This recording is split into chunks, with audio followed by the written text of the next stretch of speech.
Bonsoir amis chers téléspectateurs, amis chers internautes de la télévision TMS TV. TMS TV muy télé buy feeñal li nëbb ñu ngi leen di nuyu di jiital nuyoo gi nag ci le xalif général des Djinn Alaaji Thierno Moulé Sow the king of the all of the kings. moom nag ci préparation laylatul xadr la nekk. bu ñu nee laylatul xadr mooy guddi gu ñu wàccee alxuraan, muy guddi gu màgg. guddi goog nag yàlla defal ko ci lu bari moom àddunaam léppam di alxuraan. ci guddi googu nag daf kaa fas yéene màggal, fas yéene koo màggal ak harmonie, fas yéene ko màggal ak tout ce qui est beauté. incha allah bëgg nañu ci jour ba lépp doon harmonie, lépp nekk en règle. ba ci loolu la génnee jënd ay tenues yu bees tàkk mu ngi nii pour séddale ko mooy corps sécurité bi, pour que ñoom ñëpp tamit ñu nekk en bonne mesure pour journée bi ñu atteindre ko ci en succès. ci loolu nag la sukkandiku ba sécurité yi dañoo am ay yëre yu bees mu jagleel leen ko, bëgg képp ku fi ñëw découvrir alxuraan selon ci beauté, découvrir journée bi mu nekk en bonne valeur. ci loolu nag Alaaji Thierno Moulé Sow dañ koy je salue son geste si solidaire envers la population, parce que étant un marabout il soutient aussi ses patients. ci loolu noonu ci weeru koor gi yëkkati na enveloppe plus de 32 millions jagleel ko ay dons alimentaires distribué ko nit ñi. laylatul xadr bi ñëw mu yëkkati plus de 35 millions, n'est-ce pas, jagleel ko askan wi pour fêter guddi laylatul xadr di guddi gu alxuraan wàcc. mu fas yéene kaa màggal, sant ci yàlla, jógi ci yonentam bu tedd bi. ci loolu noonu Yatma moo ne ci kër gi, moom moo géré corps de sécurité bi. Yatma sëñ bi def na lu mu daan def na geste solidaire, geste bu noble bi mu daan def, ci harmonie bu mu bëgg ak lu baax lu mu bëgg ak lu am classe lu mu bëgg, ba yëkkati ay tenue jox leen ko. ci loolu noonu nag dañuy dégtal suñu micro kii di Yatma, moom mu géré wàllu sécurité bi ci kër gi. Yatma, loo leen gis ci geste bu rafet bi sëñ bi def ko rien que pour préparer màgg guddi laylatul xadr. waaw asalaamaaleykum, ñu leen nuyu yéen ñëpp ku nekk sa tur ak sa sant, te jiital nuyoo bi le roi médecine traditionnel du monde, le khalife général des Djinn, king of the king, borom bëtu Allahu Muhammad, borom baatu baatin mooy Thierno Moulé Sow. di nuyu mbokk téléspectateurs ñu seetaan à travers TMS TV. waaw lii nag double lii yàgg nañu ci affaire bi macha allah. man la Yatma, chef de sécurité, man maa géré wàllu sécurité yi quoi macha allah. léegi nag tey jeudi incha allah dañu programmé def laylatul qadri. am na ay invité yu war a ñëw, kilifa yu bari macha allah dañu leen invité ci jour boobu. léegi nag sëñ bi dafa débloqué xaalis bu bari, valeur de global 67 millions pour def ko ci laylatul qadri bi. léegi nag mu yëkkati ay somme bu bari jox ko sécurité yi pour ñu sol yu rafet, pour ñoom bés boobaa ñoom tamit ñu gérer def seen liggéey comme lu mu waree. képp ku ñëw incha allah bés boobaa dañ leen la aar ba nga dem incha allah te dara du la dal. waaw ñu ngi woote ñëpp ñu ñëw ak discipline, yar ak teggin, def ci lu ñu war a def, dem seen yoon. waaw incha allah ci wàllu sécurité incha allah dinañ def seen këntalaay kattan, képp ku ñëw ñu aar la ba nga dem doo am benn problème incha allah ci barke bi Yonent bi sallallahu alayhi wa sallam. waaw incha allah. macha allah kàddu yi rafet na, kàddu yi tamit yiw na, parce que àdduna lépp nga gis dafa laaj sécurité, dafa laaj organisation, laaj harmonie. ci harmonie boobu la Alaaji Thierno Moulé Sow tënku, basé wu ci loolu ba lépp lu muy def da ngay gis ay garde corps am wër ko, parce que lu amul sécurité peut-être baaxul. ci loolu nag la ñuy woowee ñëpp ñu ñëw ci dal ak ci respect, ñëw ci bëgg alxuraan, ñëw ci sargal màggal bis bi ba ñu atteindre objectif bi, mooy ñun ñëpp ñu am succès. lépp lu ñu fa ñaan yàlla nangu ko, lépp lu fa yiw tamit ñu bokk ko ci turu kii di Alaaji Thierno Moulé Sow. mel na ni am na beneen agent de sécurité bu fi nekk, moom tamit dañ koy jox mu àddu si sànni si ay kàddu, parce que li geste bu noble la. démb rek dafa am ay thèmes yu ñu doon seetaan ci benn télé ñuy wax ci ku war a jiite nu muy mel. kon donc ci loolu noonu dañuy àddu, parce que gis nañu à chaque fois ñuy aborder ay thèmes ci responsabilité, ci aborder thème ci koo xamante ni dafa gàddu loo xamante ni comme agence comme société comme wàllu njiit nu mu war a taxawee ci loolu Alaaji Thierno Moulé Sow mate na lu mu doon wax dëgg fa yàlla parce que même ñun ñu fi liggéey sax teg nañu place donc jàppe wuñ ko sëriñ dañ ko jàppee kilifa bi dund ak ñun ñu mën a partager ak moom lu bari ci loolu sax dañuy gis agent de sécurité mi dañ ko jege am communion ak moom ci loolu dañuy dégg suñu micro le champion Kanouté le champion des champions Konaté le champion des champions moom agent sécurité wu sëñ bi la ñu koy laaj lu mu gis ci geste bu noble bi ak ci grandeur bi sëriñ bi def muy Thierno Moulé Sow. asalaamaaleykum wa rahmatullahi taala wa barakaatu maa ngi gërëm ñëpp di sant ñëpp rawatina sëriñ bi waaw lii mu def moom macha allah ñun agent de protection rapproché yi lii la ñu manqué ndax nit soo koy liggéeyloo da nga koy jox matuwaay yu doy jox ko mu solu jox ko mu lekk ba pare su ko defee dina mën a di protéger nit ñi di fi ñëw moom tamit dinañ ko protéger ndax lii mu def nii moom macha allah lii jafe na ndax ñun yàgg nañ ci terrain bi depuis 2015. mais lii mu def nii moom yàlla na ko si yàlla fay en plus que tamit mi ngi woote benn ndaje jeudi incha allah jour laylatul xadri waaw foofu nag bëgg na fi kaaraange bu doy te ku fi ñëw moom macha allah dañ la dalal si jàmm ba pare dina am sécurité koo fekkee daa am loo xam te da nga ko fi bëgg a def te neexu ko bu yeboo nga teel a jël say matuwaay ndax teg na dispositif boo xamante ne moom macha allah ndax moom si jàmm la bëgg te si jàmm lay dox kon boog su ngeen di ñëw ngeen ñëw ak jàmm.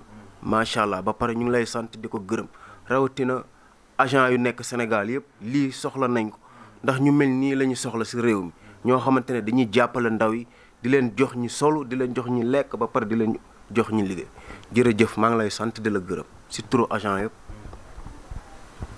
merci champion Konaté mbokk yi ñu ngi ci TMS TV ñu àndoon ci ak Saliou suma confrère suma grand di leen jox nag un grand rendez-vous le 6 mai fii nii ci Cambérène 1 en face terre jamono na ñëpp ñëw ñu ànd ci ak dal ak respect aussi ànd ci ak sargal ak màggal alxuraan dañuy jox nag kàddu gi suma grand Saliou Samb.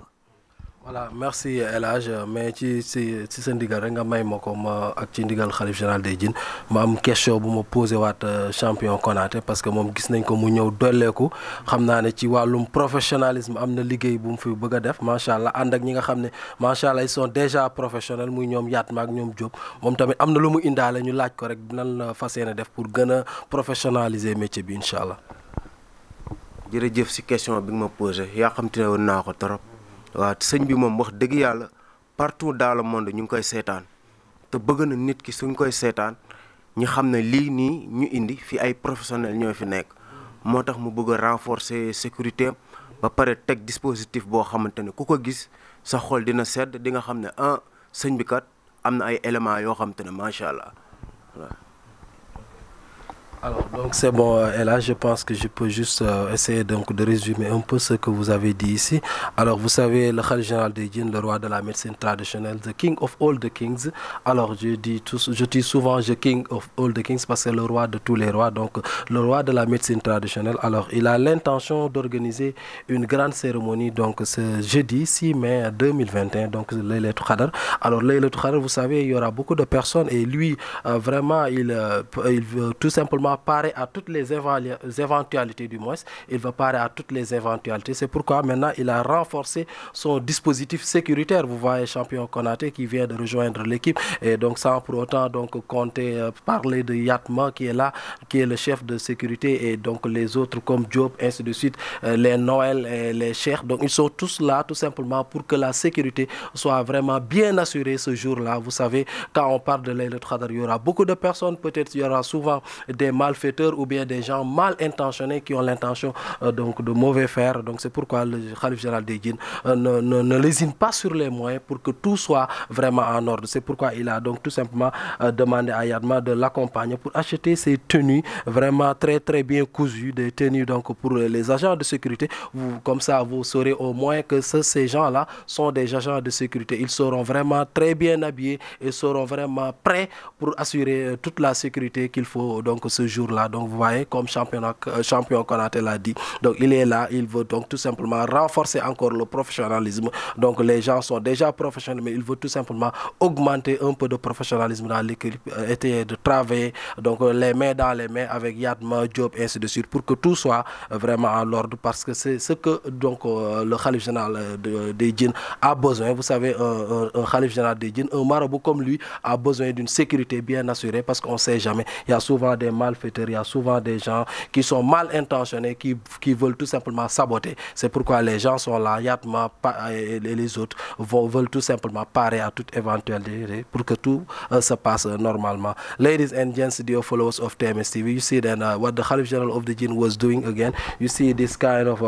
cloth. It is just some new cloth for the security guards, Yatma, and then the Khalif General of the Jinn was buying this, and then it is a lot of money, 300,000 CFA for all the security guards. So they will be just wearing it on this coming Thursday, the 6th of May 2021. You see then what Champion Konaté was saying, and then what also Yatma was saying. They are ready so as to just make it happen nicely. So everybody, we calling you, but we tell you to be, calm. You have to come in a nice mood, in peace and harmony. We'll be organizing this kind of ceremony on this very, Thursday. That's why the Khalif General of the Jinn, the king of all the kings, is just doing his best so as to, just avoid, all kind of, bad things, and then just to secure all the persons that will be coming here. So we are just helping you and then calling you to be here on time, and thanking a lot the Khalif General of the Jinns, the king of all the kings, who is just doing his best to make everybody in nice terms. So that's what is happening right now on TMS TV, your favorite channel, the channel showing every time what is hidden. Donc remercier tout simplement le Khalif Général des Jinns, the king of all the kings, qui ne lésine pas sur les moyens pour que tout se passe normalement. Et là.